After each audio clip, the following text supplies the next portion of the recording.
बिस्मिल्लाहिर्रहमानिर्रहीम। अस्सलाम वालेकुम प्यारे व्यूवर्स, कैसे हैं? उम्मीद करता हूँ कि तुम सौ खैर वाफियत नाल ते अल्हम्दुलिल्लाह मैं भी बिल्कुल ठीक हाँ ते मेरे बाल बच्चे भी बिल्कुल ठीक हैं ते मेरा अबू भी बिल्कुल ठीक है ते मेरी अम्मी दी अज बुखार है पिया, उन्होंने तबीयत ख़राब है, ठीक है कल दा उन्हें बुखार हो चुका है, ठीक हो गया।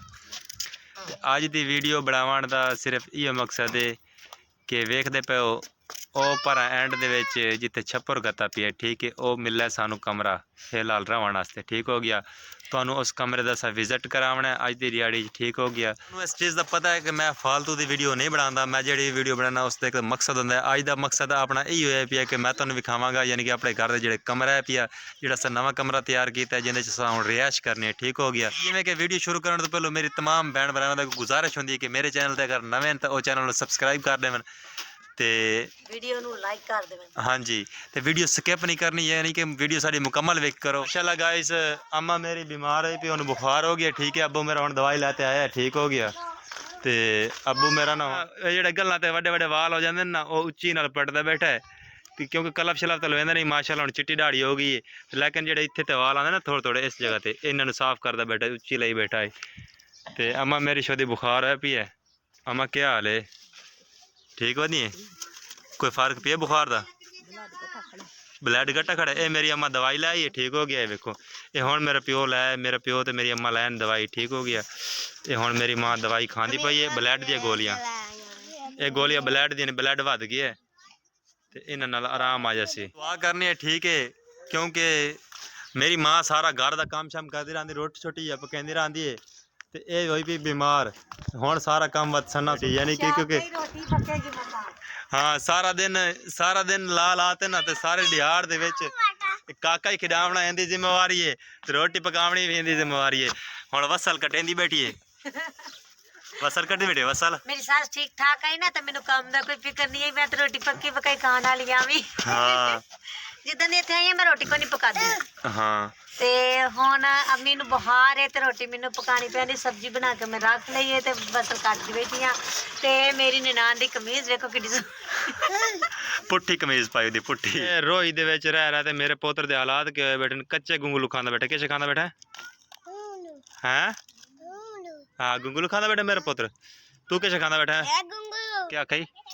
मैंने मांग के पाई है काशू कोलो की इहनू कहंदे ने ऐनक, ते मैं चुल्हे के विच किवें लगदी पई मैं दस। मैं तो तू बहुत सोहनी लगदी पई माशाल्लाह। कां ही चिट्टा लगन दे विच दा। कां चिट्टा किडू लगना। गाइस ए ना ऐनक पा ते बैठी मेरे बिरा काशू दी, ठीक है, ते ओ ऐनक लावन आया बैठे ते देखो अपने आप नू केदा सजा दजा ते बैठी है। ऐनक लावन आया खड़ा ते मेरी सवाण दा दिल नहीं करदा पिया ऐनक लावन। एनू हर चीज ना बदली बदली नजर आंदी पई ते कि नहीं मैं ऐनक अज ना देवां। दे चा ऐनक, दे चा, दे चा ऐनक। मैं सोहनी लगदी पई है, जरूरी लावेगा? तू सोहनी लगदी पई ऐनक, दे चाहुंदी। दिल ही नहीं करदा मेरा मन। करसी दिल दे च छुद दी ऐनक देख ना दुनिया धुंधली लगदी है, बहुत मजा आंदा पे। चला ला अंत में देई दा ले। हां ले ला मियां तो आ दी ऐनक, जा ऐश कर, कोई मसला नहीं। हुन मैं भाजी पका लवां। राबिया के करदी बैठी है? माशाल्लाह गाइस मेरा बिरा राशि जड़ा है पिया वो मेरी मां दा सिर घुटदा पिया। माशाल्लाह जी अज दा व्लॉग बनावन दा बस इतना एक मकसद है कि तुहानू विखावीए कि जेड़ा असा नवा कमरा तैयार कीता है आरजी तो रहने वास्ते, वो तुहानू विजिट करवाना। मैं ठीक हो गया, मैं हुण जा रही हाँ उस कमरे की तरफ, ठीक हो गया। वो कमरा तुहानू विखेने है, इस दे विच फिलहाल आरजी तो रिहायश करनी है। उस तो बाद जिवें कि तुहानू पता है साडा बीआ कमरा बढ़ जासी, कोठा बढ़ जासी, बस असां उहदे च रिहायश करसूँ फिलहाल, क्योंकि घर दे जी हैं ज़्यादा और कमरे हैं बड़े थोड़े थोड़े, ठीक है, छोटे हैं पे।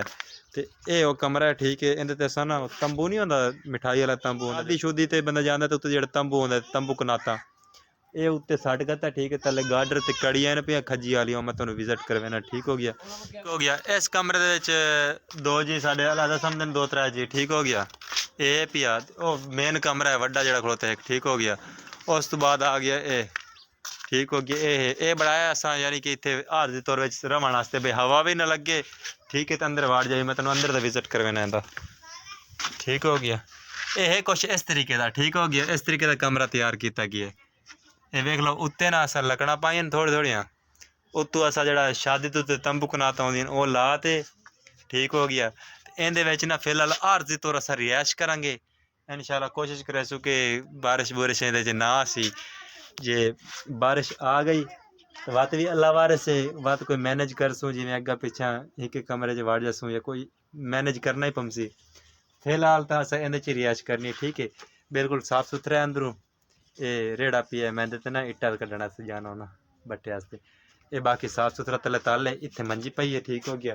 इत्थे एक मंजी अस होर ले आवनी है, अज ही इन्हू बढ़ाया सारा सिस्टम ठीक हो गया। ये तुहानू कमरा भी खा दिता है, ये है कमरे का राह। इथों वड़ना चुप करते ते डे इथों निकल आना पिछा। ये तो हो गया अपना खाता क्लियर ठीक हो गया। ये मैं तुहानू दिखा दिता है। हुण तुस चाहो तो तुहानू थोड़ा थोड़ा विजिट बाहर का करवा देना, मतलब अस ज़्यादा बंदे हैं ना, तो कमरा है एक ठीक हो गया, एक कमरा है पिया। तो इस वजह तो ना बस मैं ना अपना पर करते एक तंबू तो तान लिया जो शादी वाला तंबू होंगे उहदे समांगे ना, तो कोई परेशानी नहीं बढ़नी। बाकी माशाल्लाह वेख लो सारा VIP तो खुला माहौल है, कोई परेशानी को नहीं है। ये सारे साढ़े बाल जड़े पे बाल जितने खेडते पे ना साढ़े अपने बाल ठीक है। ये गोलियां खेडते पैन, ये वेखो सारा व्यू, ये वेखो इस साइड का भी विखे ना, नाल नाल तो बैक साइड का विखे ना। ये साढ़े घर की ओरली दीवार हो सारा घर रह गया जिते मैं आखना, पर सारा घर हो गया। तो मैं बाहरली साइड से वीडियो बनाता पिया। तो अज का व्लॉग मैं इतना एंड करे सा। मैं उम्मीद करदा कि तुहानू अज का व्लॉग सारा चंगा लगा सी। मैं उम्मीद करदा कि अज का व्लॉग तुहानू चंगा लगा सी। जे अगर अज का व्लॉग सारा तुहानू चंगा लगा है तो वत साढ़े चैनल में सबसक्राइब कर लो जो नवे हो, तो वीडियो लाइक कर दो, प्यारा जी कमेंट कर दो, तो दुआवां याद रखना है। मिलांगे किसी नैक्सट वीडियो। अज का व्लॉग इतना ही है कि तुहानू दसना चाहते अस अज केड़ा काम करना है। तो मैं कोशिश करदा कि मैं जोड़ा भी काम जिंदगी के करता रहा उस काम की वीडियो बना के एक अपलोड करता रहा जी तुहाडे तक पहुँचती रहे।